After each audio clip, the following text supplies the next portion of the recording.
Don't miss this. In a lot of cases, what happens when we start building a brand and we start being more visible online is that we find someone or people that we really like what they're doing, which is 100% fine. But then we start to feel less like ourselves. And the reality is that you are what I'm going to call the secret sauce. You can have all the tools and all the things that will quote unquote work, or you can follow all the rules, you can do all the things right.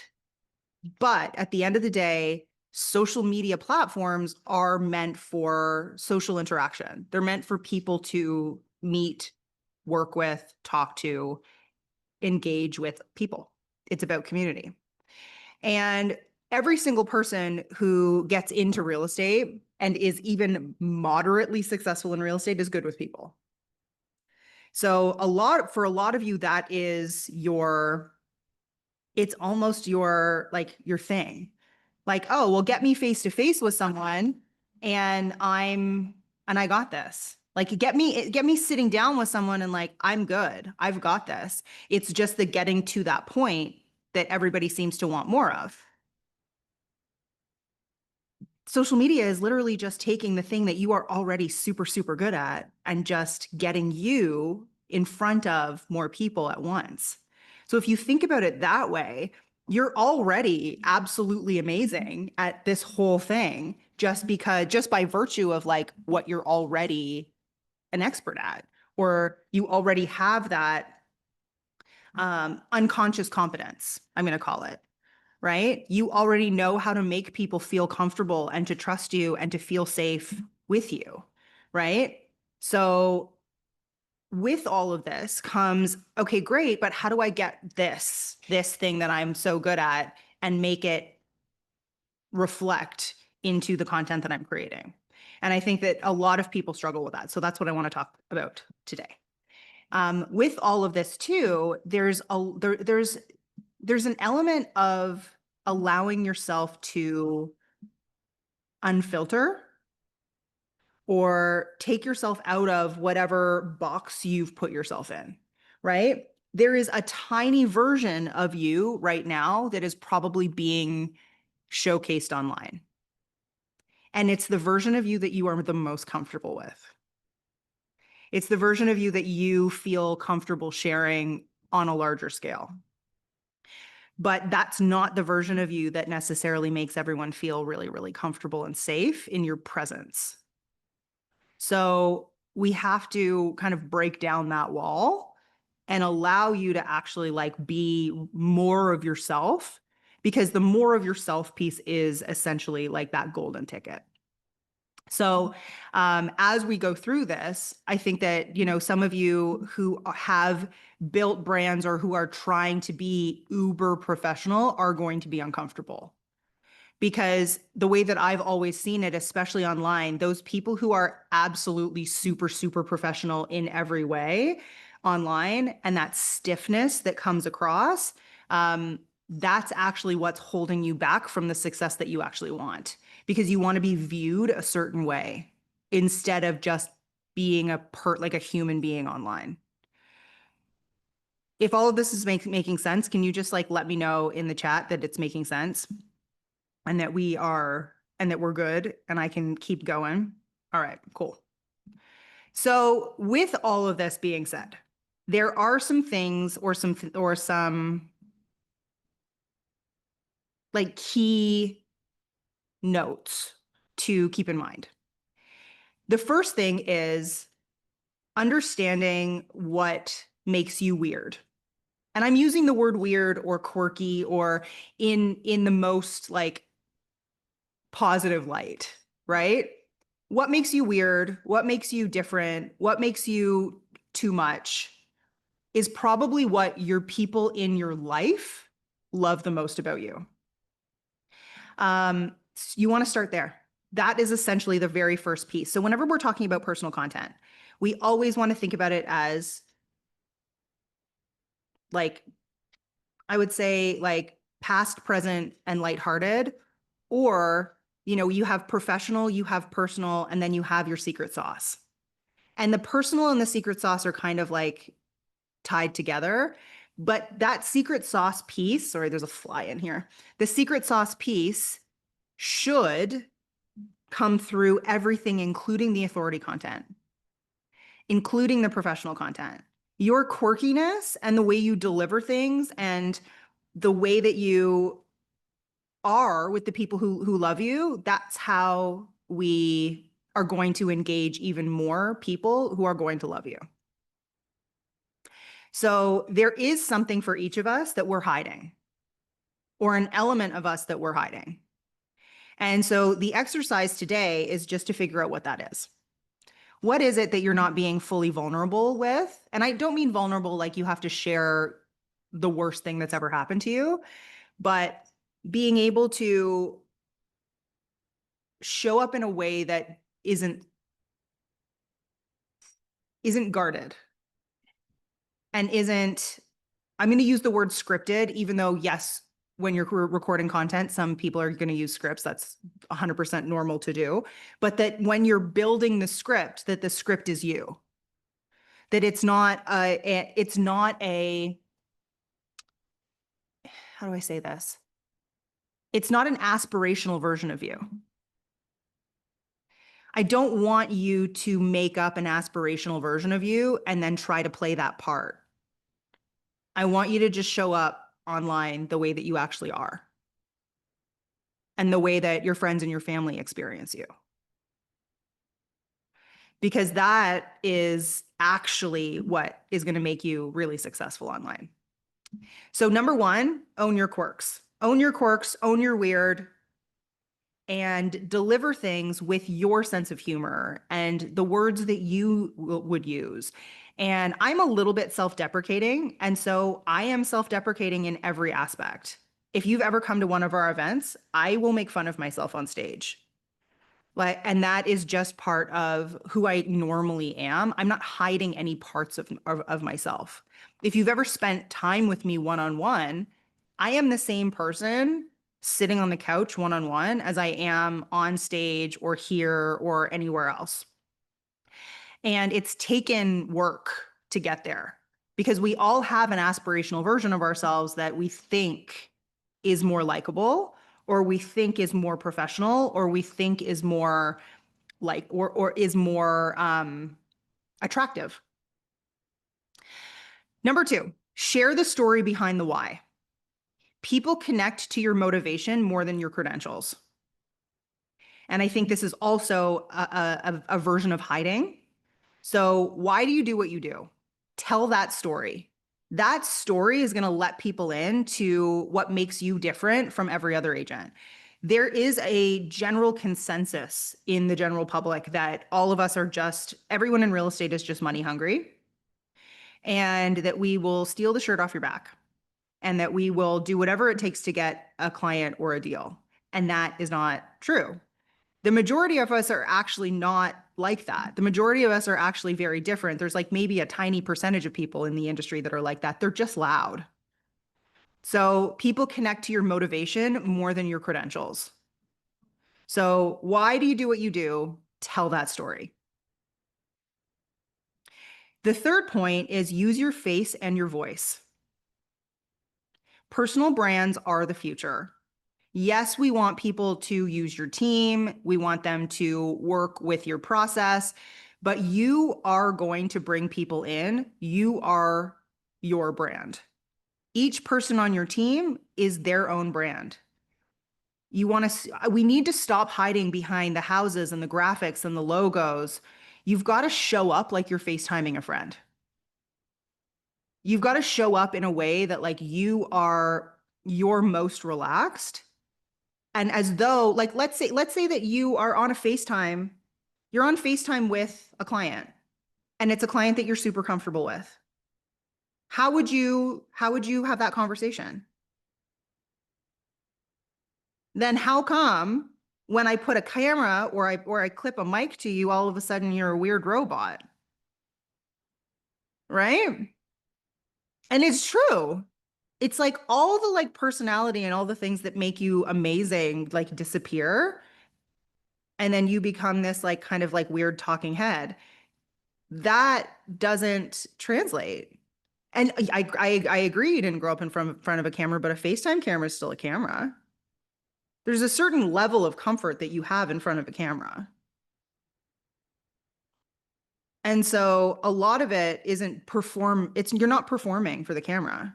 You're just having a conversation and the camera is capturing the conversation. I didn't grow up in front of a camera either. I got a pager when I got my license. I loved it. I thought it was so cool. I thought I was the coolest. I probably looked like a 21-year-old drug dealer, but loved my big pager. And so, like none of us grew up in front of the camera. I mean, maybe some of you did. Maybe some of you are. I'm assuming that you're older than you are. But a lot of that is also performative, right? A lot of people who did grow up in front of a camera or did act as a kid or, grew up with that, they also have to unlearn the performative aspect of it because you aren't performing in your social media content. You aren't, the way that I like to think about it is you're documenting, you're not creating. So if you think about all of your content as documentation, you're just documenting the things that you think about, the things that your clients need to hear, right? It's not, there's an element of like creation in it, of course, because you're doing it in an intentional way. Sorry, I have a nose tickle. But at the end of the day, it is just documentation. Um, and I think so Mel's saying, she loves the camera, she loves being in front of people, but when she starts talking about real estate, she does sound like a robot. But when you talk to your clients about real estate, you don't sound like a robot. Right? So there's something in there. There's a fear or a discomfort in your worthiness or authority that is taking away the natural parts of you when you talk about something that is work related. And I think that when we can identify like what are those things, this is why all of this, like I always say business is like the best personal development tool that you will ever have in your life.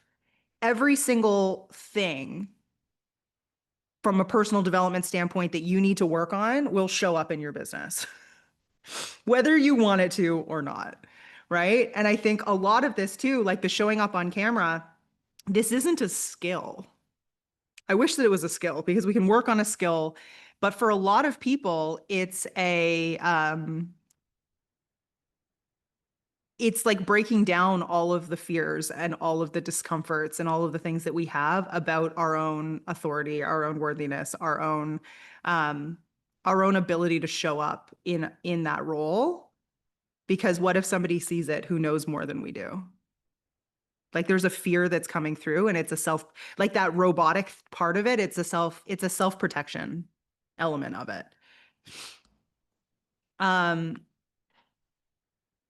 could you do voiceover with B-roll to tell your why? Sure, you could. But what if you went face to camera and you actually just like allowed yourself to be seen? So the whole part of this is like, where are you hiding? Where are you hiding and where are you not allowing yourself to be fully seen? This has gotten way more mindset than I expected. But ultimately, that is always the thing that kind of holds us back.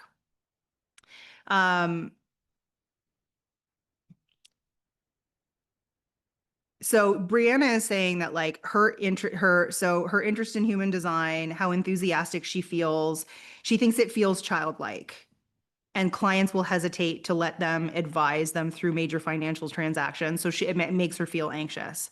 But you have both sides to you, and you can show both sides of those, right? Silliness is a part of every single person's life. There are times to be silly, and there are times to be serious. And you can show both of those. And you have to give yourself permission to feel or to show both of those. Yeah, exactly. You're not insecure about that part. So I think too, like you have this serious aspect of you. All of us are multifaceted. right? We're not one thing. I am, I can get super serious and super spicy, and I can talk about things that absolutely drive me bananas about the real estate industry. And I laugh at fart jokes. I think they're funny. And that doesn't make me any less good or smart or worthy. I just have a childish sense of humor. Right. So a lot of this too just also comes down to like being able to show like all like more of you, and your face and your voice. Don't hide behind the B-roll. What if you had a rule that all your B-roll had to have your face in it? If that's something that is difficult for you. Don't go to what is the easiest for you and ease yourself into the discomfort. Just do it. It's like jumping into a cold pool. The pool is cold and you are prolonging the pain by getting into the pool slowly. If you just jump into the pool's not going to be cold for so long. And so a lot of people are trying to keep themselves safe, and therefore they're not actually doing the work to allow themselves to be seen, which is actually the work that they need to do in order to be successful at this. So use your face and your voice. Number 4, write how you speak. So many people, especially when you're using AI tools, you have to edit it to sound like you. You don't need to sound polished or professional. Real will always win. Write like you're texting your smartest, funniest friend. Even when you're writing scripts, write like you're texting your smartest, funniest friend. While you're doing the exercise of putting something together, how would you say it to your best friend who's in real estate? How would you say it to your favorite client who has become a friend? Number 5, drop the filter. How many people are still using filters?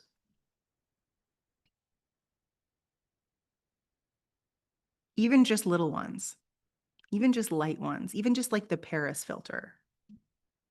Just stop using the filters.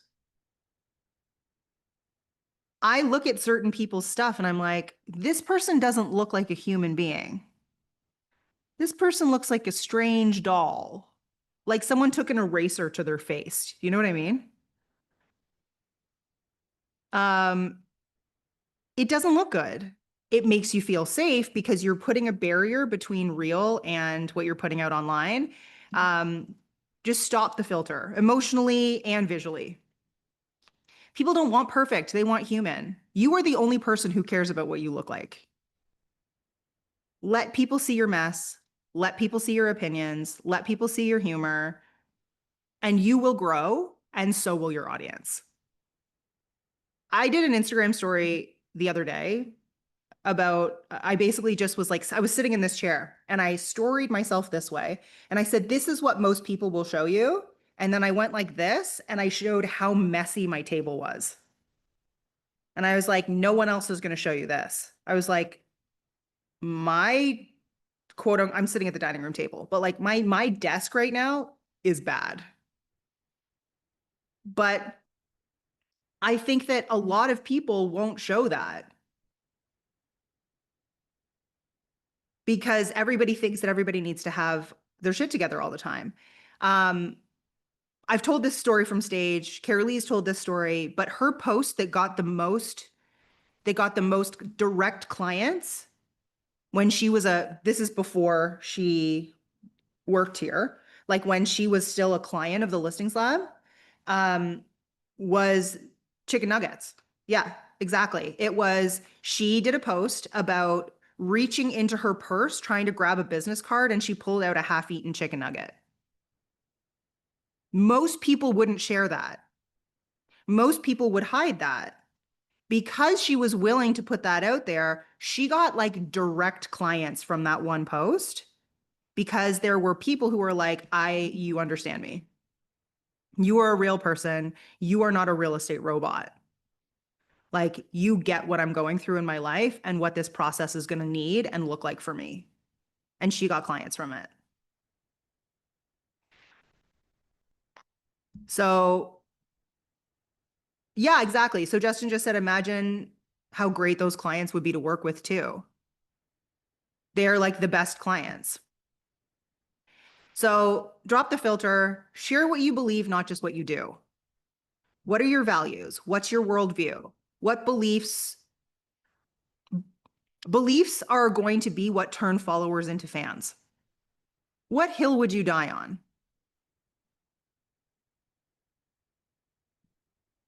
What if you just did a post like hills I would die? This is a hill that I would die on. And you can do it in a funny way, right? You can do it in a funny way, but you can also do it in a serious way.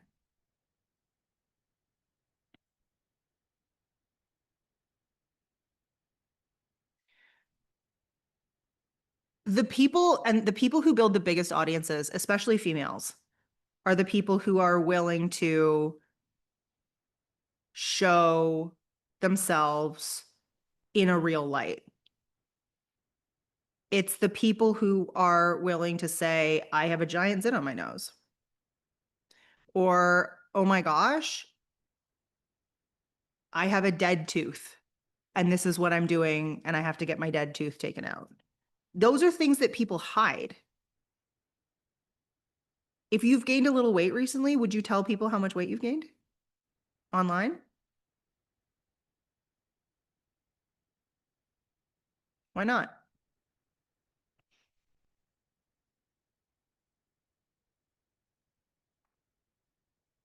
I've done it. People loved me for it. Nobody judged me. Nobody who I wanted in my world judged me for it. Is there a certain amount of professional you need to do before getting real? No. You get to be both.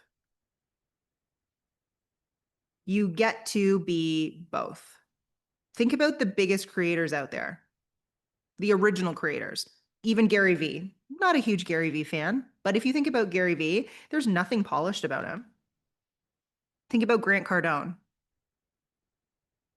He's not a robot in any way. Think about Alex Hormozy.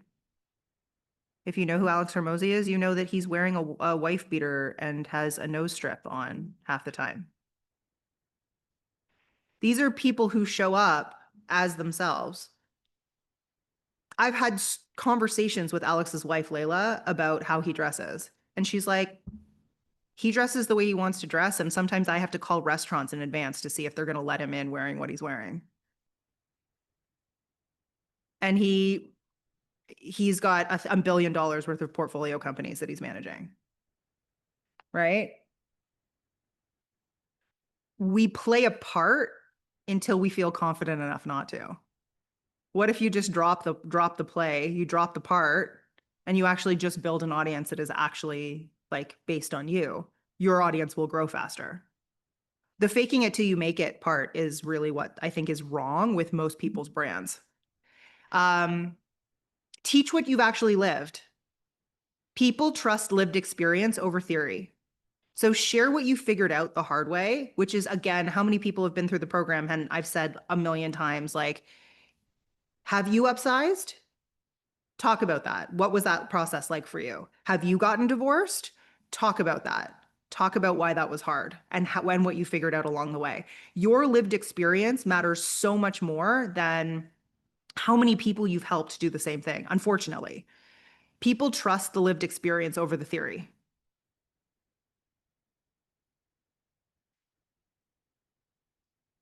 The this is kind of like more of like a tip, but talk to one person, not hey guys, if you can help it. Talk to one individual person. The way that when you create content, you're talking to one person, you don't talk as though you're talking to an audience. It's you and me. If you can use the words you or you and me in your content, it will perform better than if you are creating content like you're talking to a group. Because people will feel more of a direct connection and more like you're talking directly to them. Number 10 and last, don't wait to feel ready. Clarity comes from action. We kind of already touched on this, but confidence will come from reps. You will become the real secret sauce by showing up before you feel like it, before you feel comfortable. There, every single person has something that they are insecure about. And every single person, I have this conversation with people every single day. People who have an accent, people who feel like they need to lose weight, people who feel like they're brand new and they don't know what to say. Every single person has one thing or two things that hold them back from showing up. I get the accent a lot. Now, there's two things. I don't like how I look on camera. That's what you look like. I hate to tell you. I don't like how I look on camera, right? That's what I look like, right? I don't like how I sound on camera. Well, that's what you sound like. None of us sound the way that we sound in our heads. We all wish that we do. We're all comfortable with the way that we sound in our heads, but that's not what we sound like. Do you remember the first time as a kid that you heard yourself on an answering machine and you were like, who is that? It's funny, like now, because I've listened and watched so many videos of myself over the years, I have like two voices. I have the voice of when I talk and what I hear in my head, but I can now recognize my own voice comfortably when I listen to a recording. Answering machine, Kelly, I'm old. Okay, I'm old too. I had an answering machine and it had a tape in it. Um, but that's what you look like, that's what you sound like. And when people meet you in person, that's what you're going to look like and sound like anyway. So why are you more comfortable meeting someone in person than you are showing them a video of yourself? Rationally, it doesn't make sense. It's because you have in your head that it's going to go out to more people. But more people is what you say, you keep telling me that you want. You keep telling me that you want more people. You keep telling me that you want more audience. You keep telling me that you want more clients. So you've got to do the work to get through whatever it is that's kind of blocking you at this point. Like, what is it that, is it a fear of being seen? Is it a fear of judgment when it comes to your knowledge? Like, what are you hiding? Is it a fear that someone is going to not think you're as smart as you're trying to portray yourself to be? The people who are around you and the clients that work with you and are happy, they think you're smart. We are our worst critic. And the biggest fear that most people have is that someone is going to say the thing or point out the thing that they are worried about or that they are uncomfortable about. Right? Exactly. So Michael said no action is no results. That could not be like the person who reads 100 business books is actually still further behind than the person who reads one chapter and executes it. And I think for a lot of people, there's a lot of people who are trying to trying to learn everything so that they can do it perfectly. But you are behind if you're trying to do it perfectly and you're waiting for more information. I enrolled in a program earlier this week from a friend who I've known since 2018. Um, and he runs ads in a super weird way. And I've always been super curious about how he does it. And so I get on the sales call with someone on his team, and she's like telling me all these things about the program and support and all these things. I'm like, I don't really care about any of this. I'm like, all I want to do is I want to see the ads set up. And she was like, oh. And I was like, yeah. So, I mean, I came on this call knowing that that's what I need. I want to see the ad set up. I'm curious and I want to test it. I want to try it. And she was like, okay. And I was like, so here's my credit card. And she's like, don't you want to know like how many calls you get? And I was like, no. I'm like, you can put them in my calendar. Great. I'll show up to them. But like, I'm not here for all of that. I want that one thing and I want to see what it looks like. And she was like, I've never had a sales call like this. And I was like, sorry. Like, I know what I'm looking for, and I'm looking for the solution to this one thing, or I'm looking to test this one thing. And instead of me going out and trying to figure out what you guys are doing, I'm just going to give you money and then I want to see what you guys are doing. I want you to just show me what you guys are doing. And she was like, okay. Um,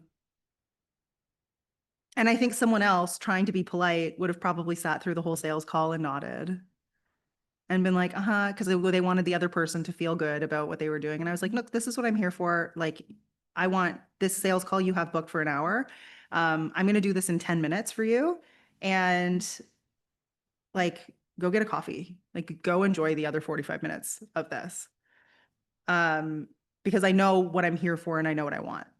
And I think that it's taken me a long time to get to a point where I can say to someone else, like, I don't need you to tell me all of this. Like, I'm just gonna like tell you what I need and I'm gonna we this is either like you can either give that to me or you can't. And I think that there's people like that in your audience. There's people like that in your audience who are just like, I just need to know who you are so that I know if I can trust you and then we can move forward. But they shouldn't have to watch 500 videos in order to see who you are or get a feel for, what you're like or what working with you would be like. So many people are trying to create this perfect persona.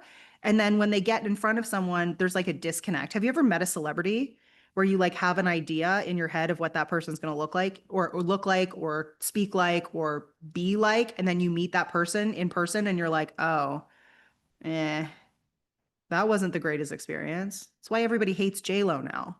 Because everybody thought J-Lo was this one thing, and now there's so much video and so much footage of her coming out of like that she's not like that. If she just built her brand unapologetically for like who she actually is, none of this would be a problem. But she faked it. Um, so don't fake it. Never meet your heroes. Just show up authentically and people will like you. And then when they meet you, they're going to like you even more. Does this all make sense? Was this helpful? Amazing. You guys are amazing. I'm gonna go win my pickleball tournament. And if you want to see how I do, watch my Instagram stories and cheer for me in there. Thanks, guys. I hope you have the best day. I'll see you next week. Bye, guys.